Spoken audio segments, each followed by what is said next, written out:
So welcome to session three. Today we are going over we're doing a little refresher on what we covered last time, and we're going to cover Bootstrap, which is a CSS framework. JavaScript we're not going to cover today. We're going to cover that in the next session. But if you look at the slides, there are hidden slides over JavaScript in case you guys want to get ahead. A reminder, you can find the slides if you just Google Schulich Ignite on the website. And there's a link to the slides there. Yeah, so right here, if you go to the website here, you can find the slides, and then also that's where you'll be submitting your exercises. Hopefully, you guys finish your exercises from 2 because those are due today. But then at the end of this session, there'll be more exercises for you to work on at the end of the session. So just going over what we did last time, what is a component and what is JavaScript? We're gonna have some questions on those, and then I'll explain the questions afterwards. So I will open up the first question here.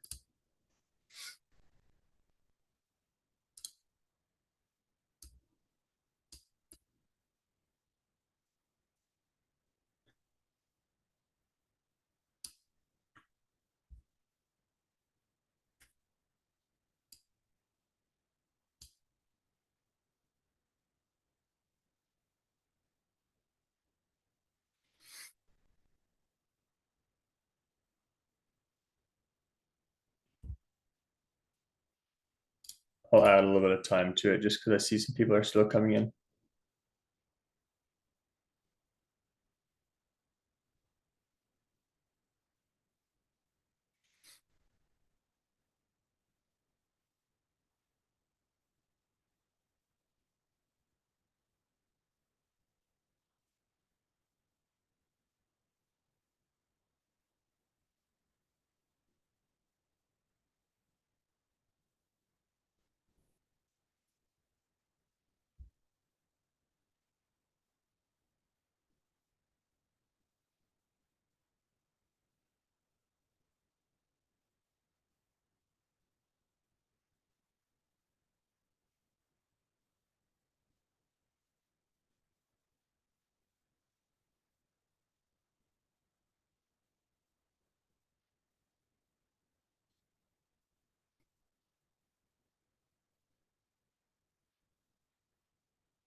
Okay, so for this one, the answer was C. A component is just like, it's kind of like a function in Python or other programming languages. We want to group something together so we can use it over and over again. And that's the reusable blocks of functionality. Okay, and then the next slide. So what are the 3 languages used in web pages? And I will open this up.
So the answer for this one was B. HTML provides a structure that was like the skeleton and how the page is laid out. CSS changes the appearance. That was things like color and size and fonts. And then JavaScript, which we haven't learned in depth yet, but that runs the dynamic things. And we're going to cover that next session. And then just one more question. What are CSS frameworks?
So the answer for this one was a pre-built CSS system that we can use on our websites. And this is what we're going to cover today. So don't worry if you didn't totally understand that. Yeah, so off of that, we're going to look at the motivation behind CSS frameworks. CSS takes a long time to make. Each line of code, you have to figure out what it does and figure out what you want. And then it'll only do a small change. And you have to do this for every single element. And developing CSS by yourself for a whole site takes a long time and it's hard to do well. Yeah, so for the Shoe Ignite site, I don't have Shoe Ignite site, but this is the file for the Shoe Ignite site, and you can see that's 9,000 lines long. That is a really long file for any language. And then just developing this takes a long time. So we want something that someone who is very good at CSS has already built that we can use to make our development faster, and so that we know that the things we're putting in are of quality and that they'll make our site look good. Yeah, so that's why we bring in these CSS frameworks. We're not technically stealing it because the reason they're putting this out there is so that we can use it. There are lots of CSS frameworks. Yeah. So we're using CSS frameworks. There are also a few JavaScript files in there, but it's mainly CSS. And yeah, we can use these to make our site look better. The one we're going to be looking at in depth is called Bootstrap. It's a very popular one that you'll see a lot in industry, and you'll see a lot on actual sites that you guys visit. These are some other ones that you guys can go check out if you want other ones. This skeleton one is very small, so if you're trying to make a smaller site or trying to make something quicker, that can be nice. But they're all good at different things, but they all also provide most of the same functionalities. So once you learn one, it's pretty easy to switch to the others. But we're going to be learning Bootstrap because of its popularity, and it's a really good framework. So the documentation can be here. If we go to it, it looks like this, and it just has a lot of stuff on the side. So if we ever want to look like, if we're going to look at components and we want a toast, I actually don't know what that is. This is a toast, I guess. So we have this example here, and then we can take what we need to do from this example and put it into our site. And that's the same with anything you want to do here. So if you want a ratio, this is a ratio, I guess.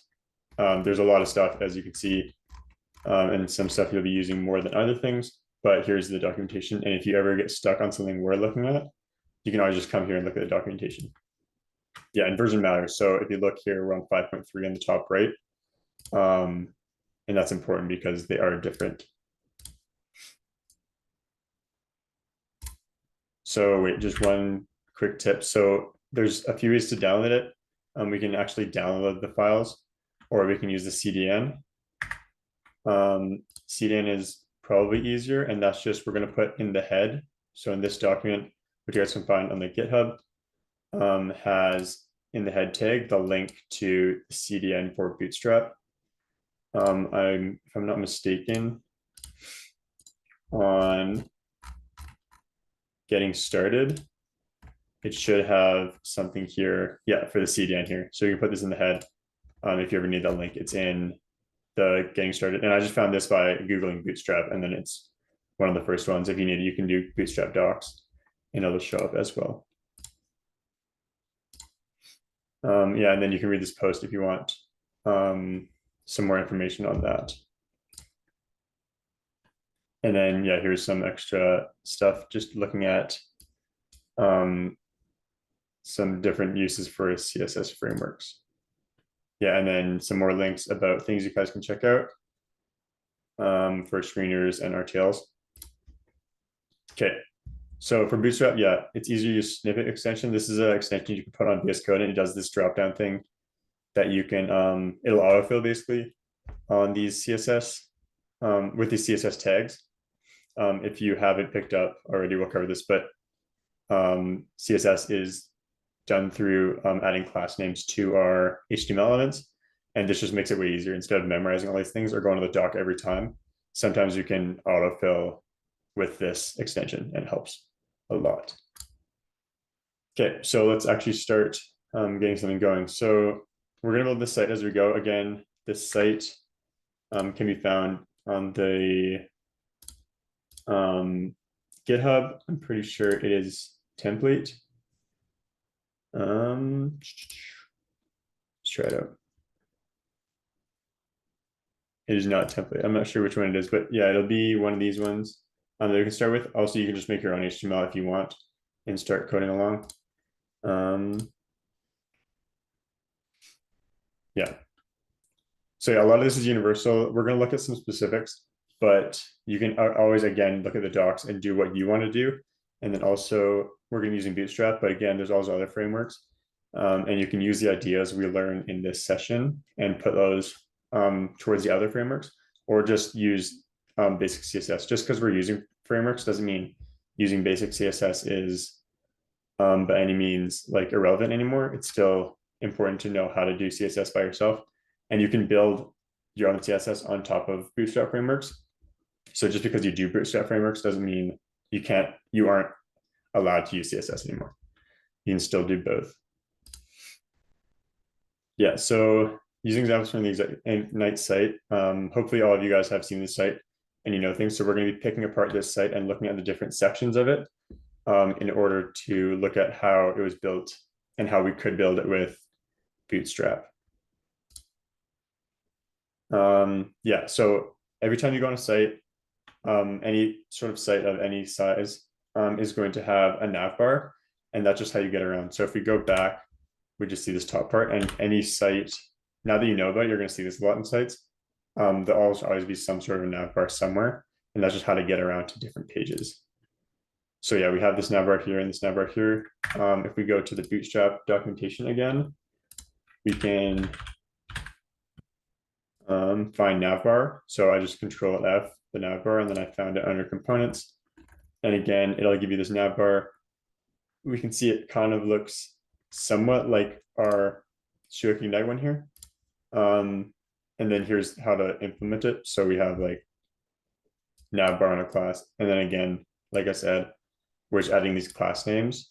After, of course, we've installed the CDN. So after we do the CDN, then we can just use these class names and it will style it for us using Bootstrap.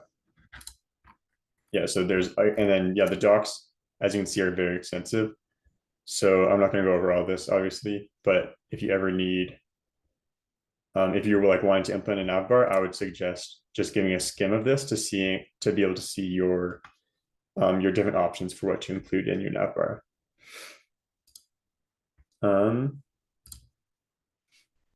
and then also navbar, yeah, so we can have this thing on mobile devices where it'll open up a drop down for us, and that's very handy. So if we look at this one I have up here, oh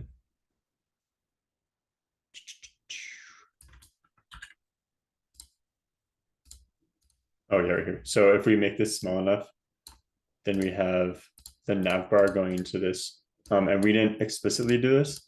That is Bootstrap working for us. And then once you make it big enough, it'll go away.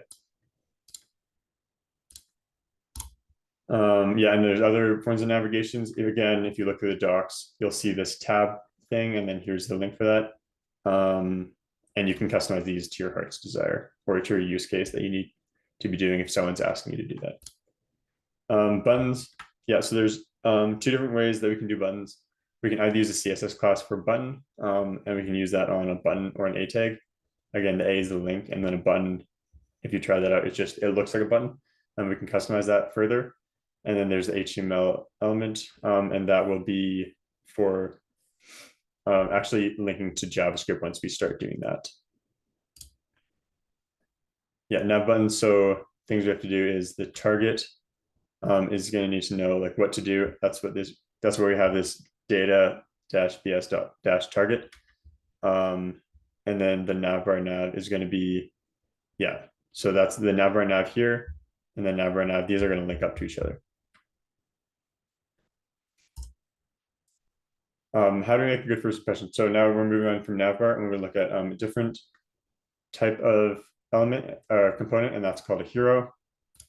And some examples are here. So this thing at the bottom, once you go into the University of Calgary page, you'll see this thing, like right when you come onto a page, you'll see something show up. And then here is Bootstrap, and here's Ignite. Again, these are things you'll see now that you've learned it, and when you go and visit sites, you'll be opening a page, and you'll say, like, and you'll notice that there's a hero there. It's sort of like when you write a story and you want a hook. That's what a hero is for. It's so then when you come on a site, you think, oh, this is interesting, and you keep reading. So we're going to look at an exercise. We're going to do an exercise, and you're going to be implementing these two things. So a hero, and you guys can make a fake company site for whatever you want. There's a few slides here that I'll show you with some ideas. So first, you can make this pair site, and there's in the GitHub, there's this design one here, and we have content in this README. Again, if you forgot, you can use Control-Shift-V on a MD, sorry, a Markdown, and it'll show you in a little bit of a nicer format. So you can copy and paste this content, and that's what goes here. So the pair and then the words here, or you can make it yourself, and then you can also make this design in under design 2 for this video game website. There's some information about a video game. And then a third one is you can do an exercise to talk about this like reptile, this reptile information site. So we're going to go into our breakout rooms, and you will be trying to implement a navbar and a hero into a site.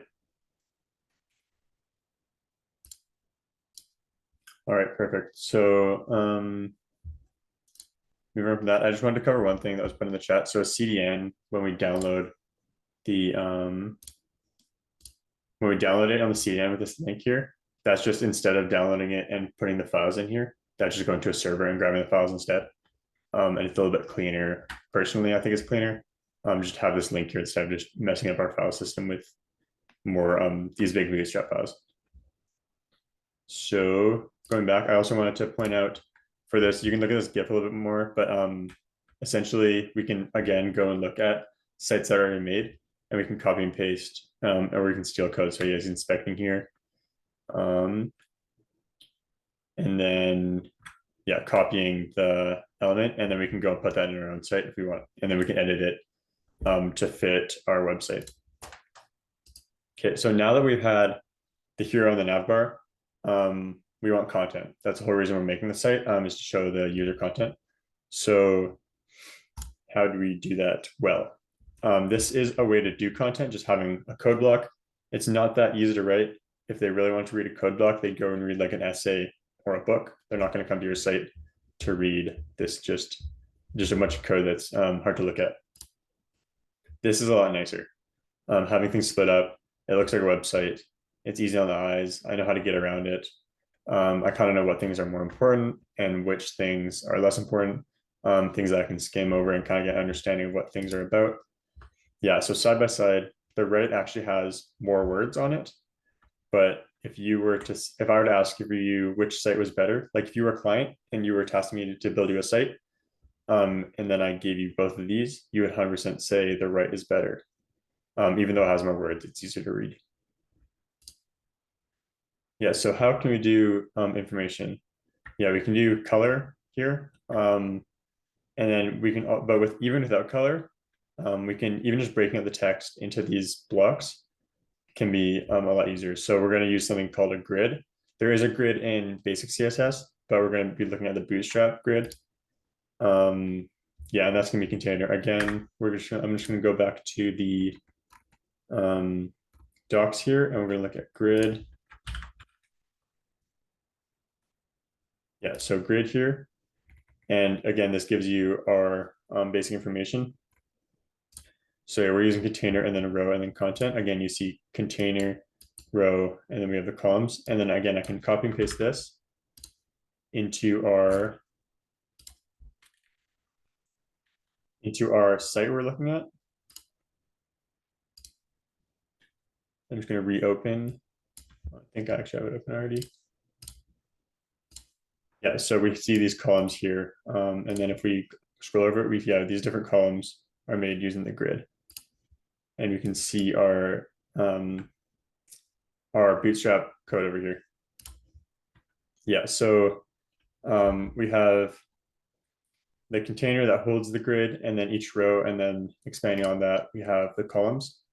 And there's a ton of stuff we're gonna look over, but we're not gonna look over all this. So again, documentation, guys, it's really useful to read, and it'll tell you everything you can do with it. Past what we can tell you within the time we have here. So the grid layout, yeah, documentation. It's a very nice grid system. If we look, we always have this 12 divided by 4, and that's because that's kind of the basic. It's split into 12 usually, and we can split that up if we want to, but the 12 is going to be our default splitting of our different columns, yeah, or of our different rows, I guess. Yeah, and then here's some extra. Yeah, there's a game here that you can use to figure it out, and there's some more references and resources that you guys can go and look at these grids. But yeah, the easy way is doing the container, row, and then column, and then actually like putting out your different columns and manually putting in all these different things. So since we're splitting this row into 3 columns, it's going to be 4 wide essentially. And we could do row and then do 12 columns, and then it's going to be 1 wide. Yeah, because the default is this 4 split. So if we do 4 here, it'll be 3 and so on. And then just instead of having the text on a paragraph, this is kind of what we've been doing before, but we're actually like looking at an example here. We're splitting up the text into these 4 columns. It's just a lot nicer. And if you forgot how to get this dummy text, it's just doing a lorem. And then you can do the number, or you can do a times 4, and it'll have 4 sentences. So that just gives us the dummy text that we see there. Yeah, that's how we get this text. That's just so then we can have text there without actually knowing what the content's going to be, and it's easier to play around with it. So looking even better, we want these headers, and we can put the headers. So everything we learned so far is still applicable here. We can still use these headers and p tags inside of these column classes, and it'll format it for us. So we have the header and the p tag, and then if we look at the HTML, it's the header and the p tag inside of that column, inside of that row, inside of the container, all within Bootstrap. And it'll auto format it for us. And that looks better than what we have on the left here. So we're going to be looking at another exercise, and we're going to be working off of what you did in the last exercise, and you're just going to be adding a grid to what you had just to make it look better. Yeah, and then for the other designs, these are if you went with this design or this design, here are two references for you if you want it to make it, if you're following along with these design patterns. Okay. So yeah, hopefully you guys got that. In the next two exercises, we're going to be continuing to build on this. So if you didn't get it this time, you can quickly add it before working on the next part in the next exercise. So yeah, we've learned nav bars, heroes, and grids. Next up, we're going to be looking at icons. This is one way to do this. I think we looked last time at material design, and that has icons within it. But this is in the Bootstrap. These are the Bootstrap icons that we can use. Yeah, we have to add this another CDN to our head in order to get these icons, and that's just the links here. And again, it's probably on the documentation site for the for Bootstrap. Yeah, and then yeah, so as I mentioned that there are material design from Google icons, but then there's all these other icons, and this is not an exhaustive list. There are a lot of icons. If you just look up CSS or HTML icons, there'll be a bunch of different things you can download and frameworks you can use and stuff like that. And you can always just also make your own if you can't find what you need. You can just like make something in Photoshop or whatever. But these are pretty good if you just need an icon, and they contain mostly free icons. Yeah, this one contains 5 million icons, so you could probably find what you need there. So yeah, again, we're using classes. We're going to use this iTag. And if we go to the Bootstrap and then icons here, and we can see all these different icons. Let's say we want, I don't know, this box one. We'll just click on the box, and right here we have this little code snippet ready to go. So I'm going to place this, just place it in this column. Why not?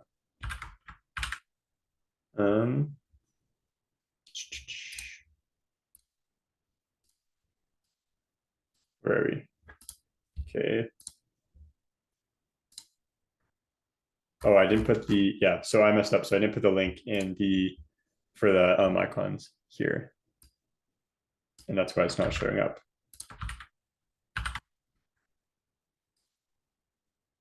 So now, yeah, so now we see this box showing up here. And we can use different icons if we want. But yeah, so I messed up there and didn't have the link there. That's why it's important. It's not going to be able to find this BI box if we don't have that link there. Yeah, and then there's this npm thing, but we won't worry about that.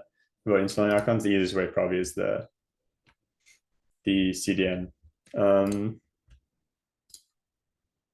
Yeah, icons are text, so we can put these inside of h4 tags to make them bigger, or h1 tags. I'm going to do that down here to show you guys what that would look like.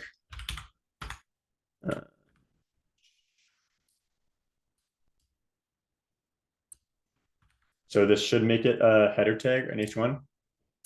Yeah, so we see that's bigger now, and we can do stuff like that. Just anything we can do with text, we can do with an icon by putting in these or other things like that, like making them bolder or whatever too.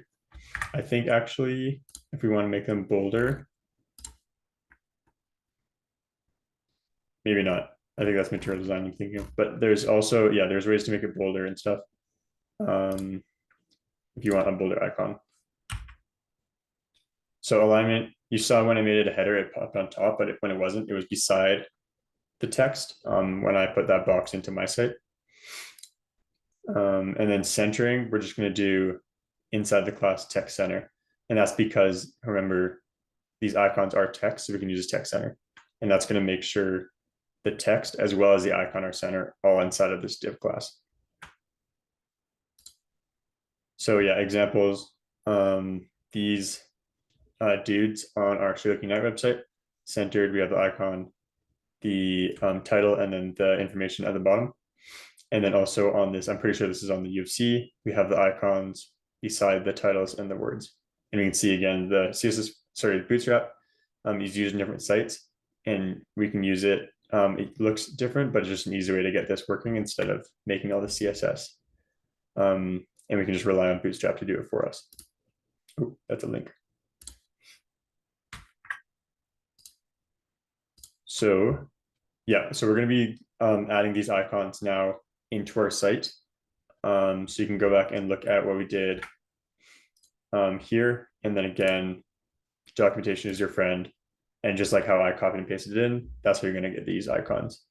And then, yeah, so these are the two other ones, the two other designs and the icons for them. This one, yeah, this one doesn't have icons. You can do whatever you want, but you can add icons if you want to your site if you're using this design.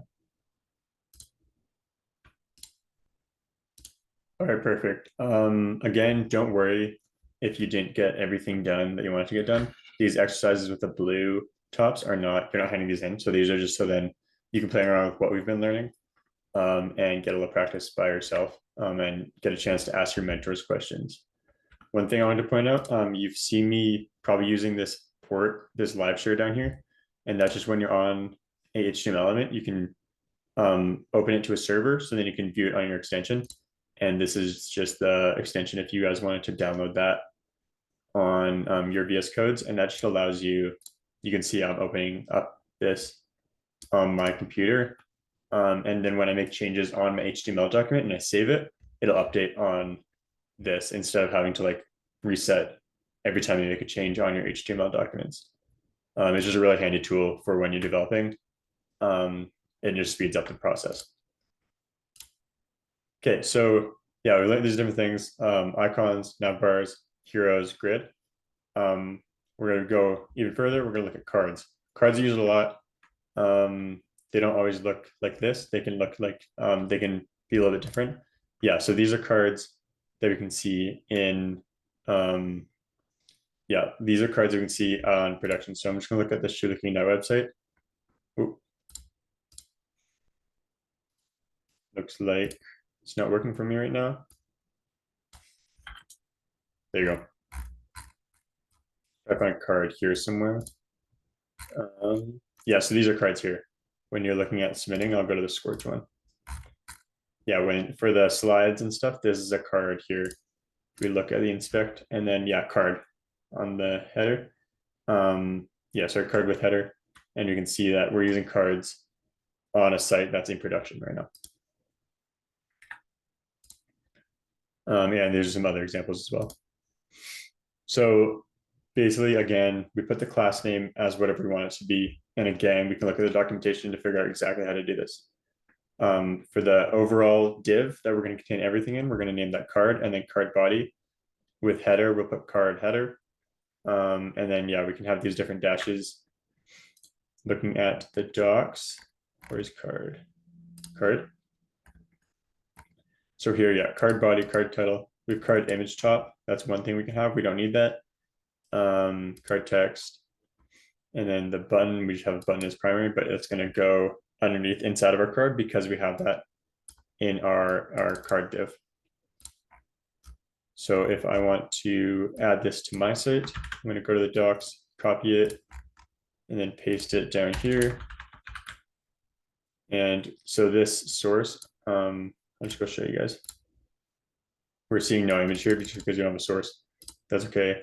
And then we have all these example, and we now have a card in our website, and we can edit this how we want. So if we want this image to go somewhere else, we can do let's do design one, and then just example for the design one. Yeah, and then we see this pair example on our card. So now we have the card in our site, and we can edit this further for what we want our site to be. Yeah, so they work better in groups. You can put cards in grids. You can nest these things. You can put a bunch of cards side by side. So just one card by itself kind of looks weird. But if we have a bunch of cards like we saw in the Shoe Looking Now website, over here, we have 3 cards, and that just looks nice. It kind of containerizes these this information, and we know all this information now is related, and all this information is related and just easier to look at in this way. So yeah, we have a bunch of colors and sizes and stuff. There's infinitely many ways that we can edit these. And again, we can put our own CSS into these cards to make them look like we want. But Bootstrap gives us a few pre-built ones that we can do. So on this card style, is it on this page? Might not be on this page. Yeah, here it is. So yeah, we have all these different colors that we can grab. and that'll just be, and then, yeah, so on the docs, it'll show you the code, show you the example, and then right under it'll show you the code. So if you wanted this dark card, you go down and here's your dark card right here. And we can see it just did the dark here. Card text background dark. And if we wanted that, we'll just put that right into our site. So what about on mobile?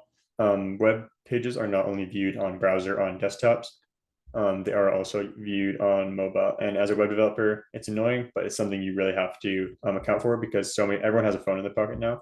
So the odds of your site being looked at on a phone are very high now. So for the grid layout, it will change dynamically. Whoops. We change dynamically based on Bootstrap does this for you. So we saw that in the Ignite website. If I make this bigger or smaller, these cards are in a grid, and we can see that because they're changing based on how big our site is. So if I get rid of this inspect, yeah, we see it's big.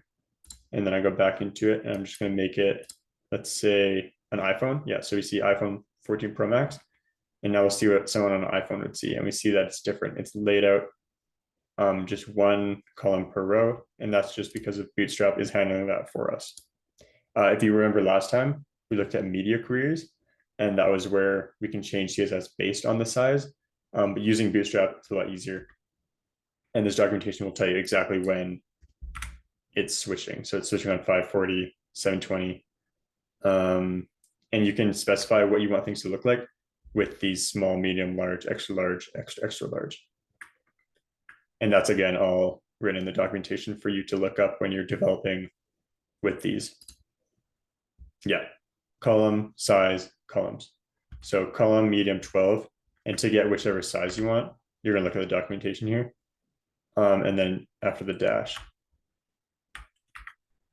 Yeah, so default is 12 columns, but you can put it as 4. And then, yeah, so until here, it'll be 12 because we have mediums.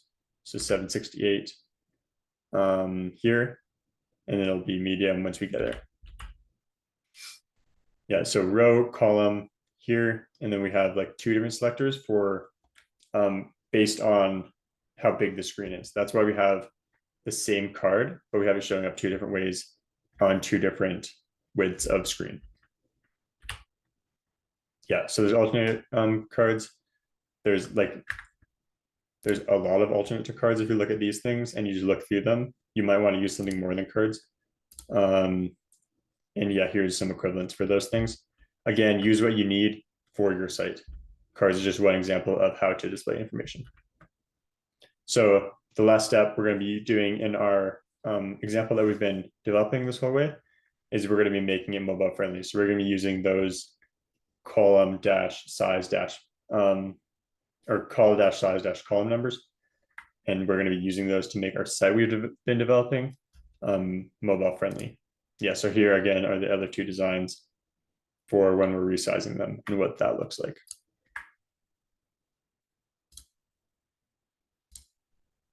All right, sweet. So yeah, hopefully you guys got what you guys wanted to done on those sites. After we're done this, you can obviously keep adding to it and adding different Bootstrap things to it and just making it your own. Yeah, so we're just gonna look at a few resources now. If you have a lot of data, this accordion thing is a good thing to look at. And then here's what the docs look like. And it just, I think we've looked at these before, but they're open and closing, and you've definitely interacted with these before on different sites. And then, yeah, here's a footer. You've definitely seen these, and it'll have like the about, if you want to look at stuff or just different information at the bottom of the page. And that's really useful if you want to add something right at the bottom when people scroll over down on every page. Yeah, and then these queries things. So yeah, I talked about this when we were looking at these different columns, but they're using what we learned last time, these media queries, where once the size gets big enough or small enough, it's gonna do whatever you want, do the rules within these CSS media queries. And that's just underneath what Bootstrap's doing to your elements. Another thing you guys can look at is called Flexbox. This is very useful It's sort of like grid, but not really. And it's used a lot. I think it actually might be called Flex now, or Flex is the old version. But if you just look up Flex or Flexbox for CSS, it's useful for sizing things and putting things in boxes. Yeah, more Flex. So there's a video on Flexbox. And then there's a documentation outside of Bootstrap. Bootstrap is not the only, obviously, thing that has documentation. And you can look up documentation for Flexbox as well. So I'm actually going to, since we're doing a little early, I just want to start and do a very short intro on JavaScript for next week. We have these slides hidden right now, but if you guys want, you have access to these slides and you can still go and look at these hidden slides. And next week we'll dive deeper in. I just want to look at things so then we can jump right into it next week. So you all know Python from your other, if I remember correctly, you did the intro to Python course for Ignite in order to get into this course. If not, we'll cover it next week, so don't worry too much about it. But there's functions, and it's just going to be like Python. The ideas from Python are going to transfer over to JavaScript. There's a few things that change up, but the syntax is really where it changes. I always say once you've learned one programming language, it's very easy to learn all the other programming languages. Your first one is definitely the hardest. So yeah, so we have function instead of def like in Python, we just have function, the name of the function and the arguments. And then the return statement is the same thing. In JavaScript, one thing to point out is we do use the semicolons at the end of lines. That's very common across programming languages. It wasn't in Python, but that is very common. In JavaScript, you technically don't have to, but it's very, very, like you really should put semicolons at the end of your lines. It just helps it with readability. And when the website's running, it's just a lot easier for that to happen. So just put semicolons at the end.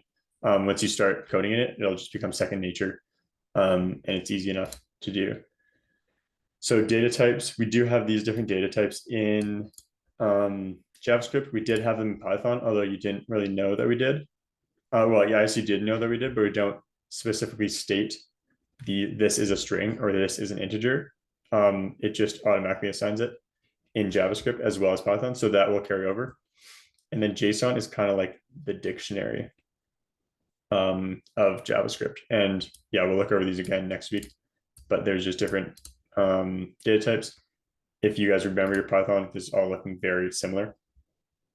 Yeah, loops, there's a bunch of loops. You know this and this. This is the same thing sort of as a for, but we're looping through a loopable, a loop, like if we're looping through an array, let's say, or a list, we're going to be using this for each, and we're going to look at each element. Yeah, and then comparisons. This should all be very useful. I just want to show you guys JavaScript and Python are very similar, and we'll be drawing a bunch of conclusions through them next week. Yeah, and again, you guys can look through the different JavaScript things here, or you can just wait for next week, and I'll cover them for you. So yeah, there's more slides if you guys want to look at them. But finishing up today, we did cover a lot today, plus the added JavaScript part at the end. You guys can read through the documentation for Bootstrap and add to that site you were doing and just play around with it if you guys want to learn more. But then end of session exercises. We're pretending that this band has asked you to make a site. So this is level 1. Yeah, they want you to make a site that looks something like this for their upcoming album. So you're going to be making something like this. And then if you want this picture, you can go into end of session exercises on the GitHub, and it has the different pictures that you guys can use for the examples. But then the images are all in this images folder here, and you guys can use those on your website for the submission. And then here's level 2. We're just having more information, and we're using, you guys will recognize a few of these Bootstrap things on this site. And then 3, we have a little bit more. So we have the navbar, different pages, and a footer with links. That is it. We'll put you into your breakout rooms so then you guys can get started on these or continue working on the websites we were developing in the exercises. And you guys can ask your mentors any questions. But thanks for coming, and we'll see you next week.